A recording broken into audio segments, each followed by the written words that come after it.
నెల్లూరు జిల్లా బుచ్చిరెడ్డిపాలెం మండలం రేపాల గ్రామ సచివాలయం జడ్పీ ప్రాథమిక పాఠశాలను జిల్లా కలెక్టర్ హరినారాయణ్ పరిశీలించారు. ఈ సందర్భంగా ఆయన సచివాలయ సిబ్బందితో గ్రామ సమస్యలపై వివరాలు అడిగి తెలుసుకున్నారు. పాఠశాల విద్యార్థుల వివరాలను ప్రతి ఇంటికి వెళ్లి సేకరించాలని సిబ్బందికి సూచించారు. అనంతరం జడ్పీ ప్రాథమిక పాఠశాలలో రికార్డులను, జగనన్న గోరుముద్దను పరిశీలించి పలు సూచనలు చేశారు. ఈ కార్యక్రమంలో ఎంపీడీఓ పెంచల శ్యామ్, తహసీల్దార్ సుధీర్, ఎంఈఓ దిలీప్ కుమార్, రత్నప్రసాద్, సచివాలయ సెక్రటరీ శ్యామ్ మరియు సచివాలయ సిబ్బంది, పాఠశాల సిబ్బంది పాల్గొన్నారు. తరగతి వరకు కూడా పిల్లలందరూ కూడా పూర్తి చేయాలనే ఒక ఉద్దేశంతోనే మనం అందరూ ముందుకు వెళ్ళాలని ఈ సంవత్సరం నుంచి ఆ ఒక కార్యక్రమం కూడా చేపడుతున్నాం.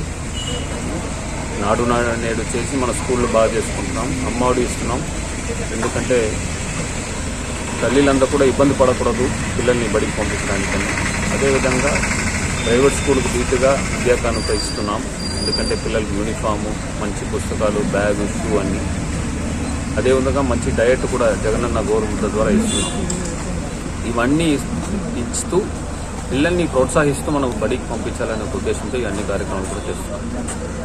ఇవన్నీ కార్యక్రమాల ద్వారా పిల్లలందరూ కూడా బడికి వచ్చేలా కూడా మనం ప్రయత్నం చేయాలనే రాష్ట్ర ప్రభుత్వం ఒక ముఖ్య ఉద్దేశం. తద్వారా గ్రాస్ ఎన్రోల్మెంట్ రేషియో 100% అచీవ్ అవ్వాలని మన రాష్ట్ర ప్రభుత్వం ఒక లక్ష్యం. సో మనకు వాలంటీర్ సిస్టమ్, సచివాలయం సిస్టమ్ అనేది ఉంది.